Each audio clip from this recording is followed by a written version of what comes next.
that was an interesting thing. Another thing was, and I know that is probably something that for a long time we thought about, particularly when your decision to want to study medicine, or pharmacy at the time, pharmacy. And that, of course, was, I don't want to call it a stumbling block, but it would have been a bit of a challenge. It would have been impossible, but the place where we were in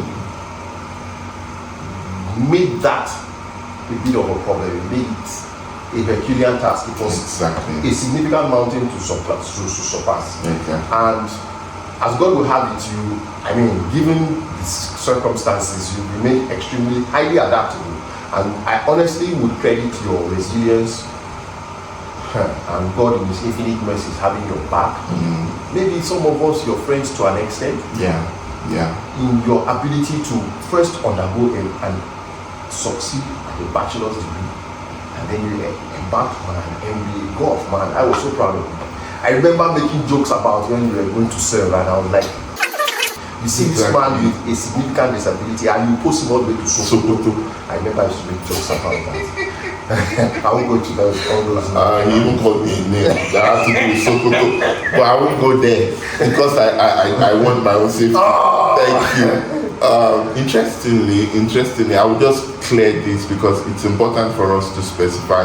One of my major dreams for persons with disability is that you can be any and everything that you want to be.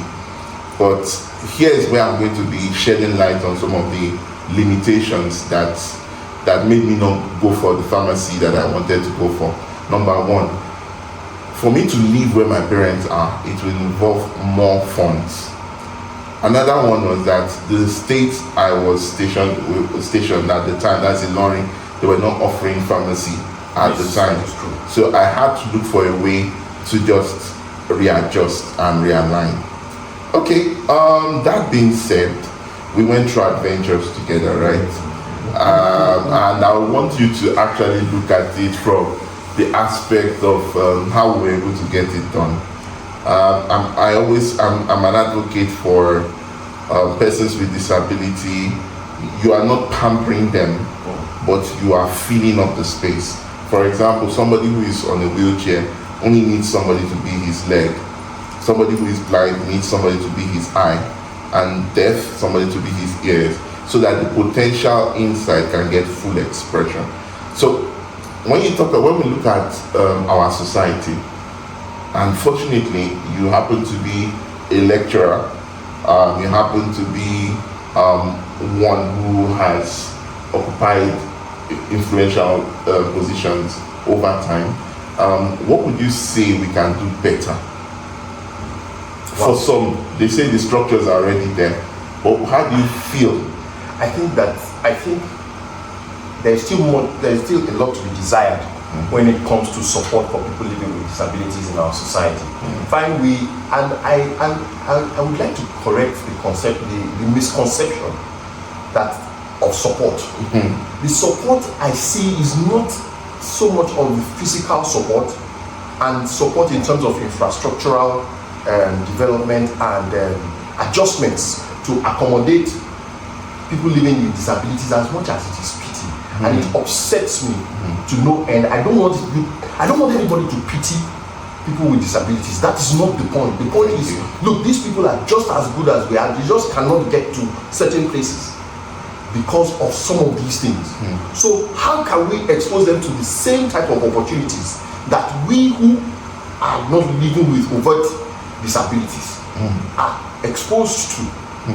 And it's very good to see that nowadays the federal government, state governments, the local governments are making it a law.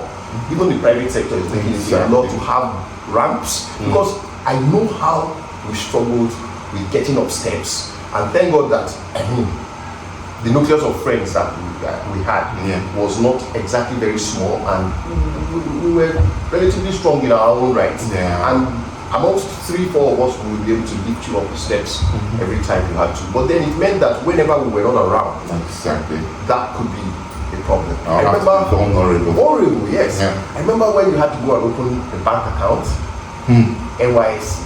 Thank you. And they had those roto doors and all of that. That was stressful.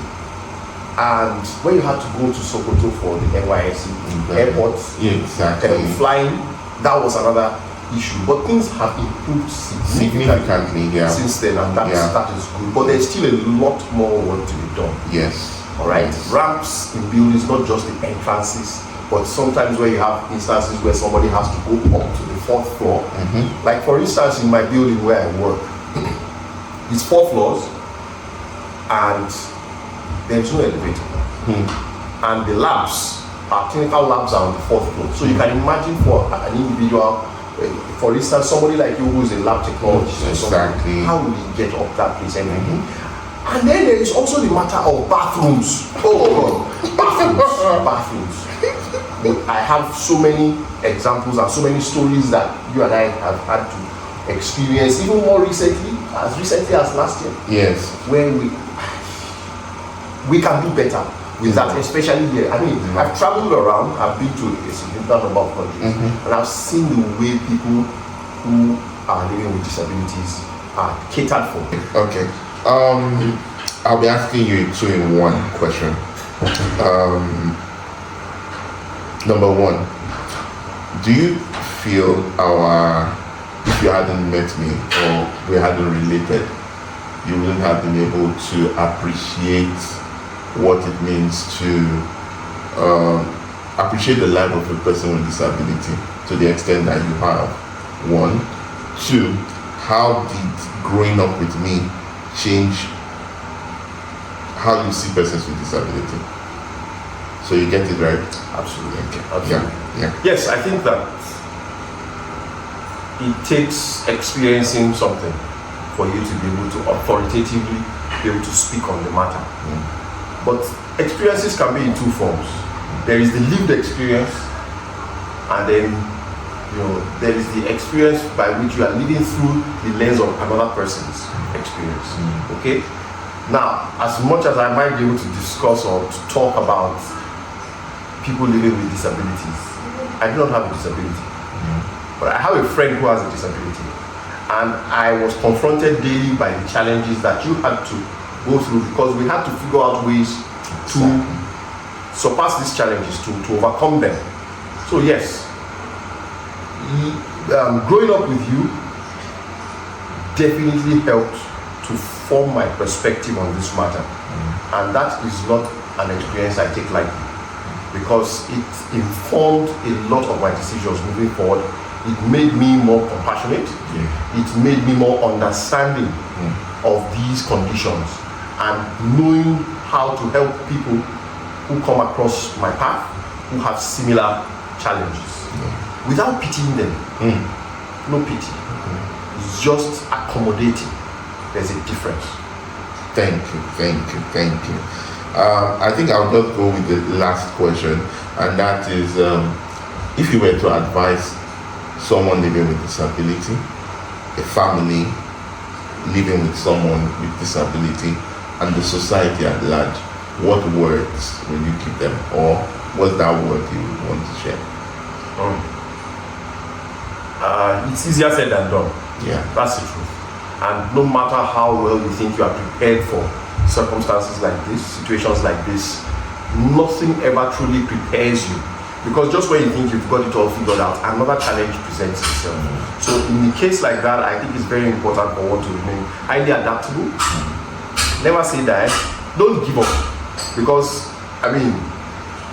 when you give up, if you who doesn't have a disability having to help this child or individual who has one to navigate their way through life, your body language goes a long way to encourage the person that you are supporting.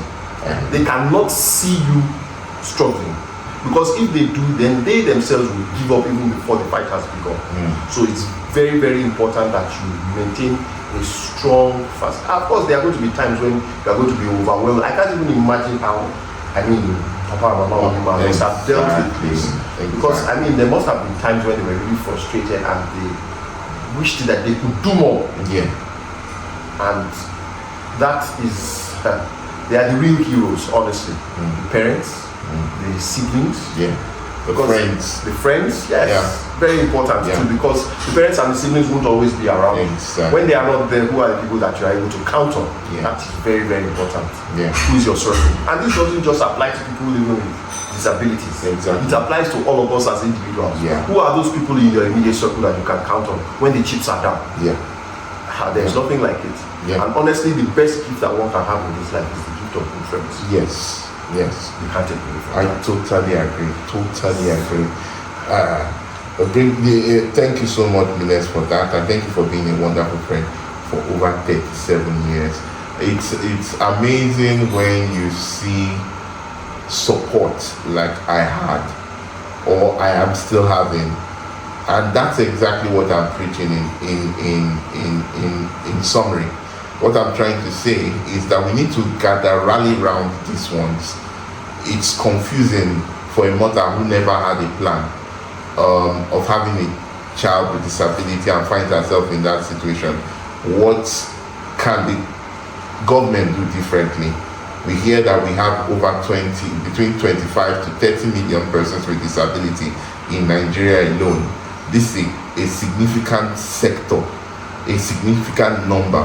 And so it's easy, you can't plan for a number that you don't know. So we need to keep the numbers in order for us to make proper plans for these people. That was well said, Miles. Thank you for your contribution. We'll be ending the show here. Take note that we are looking forward to your question, comments, subscription, and the likes.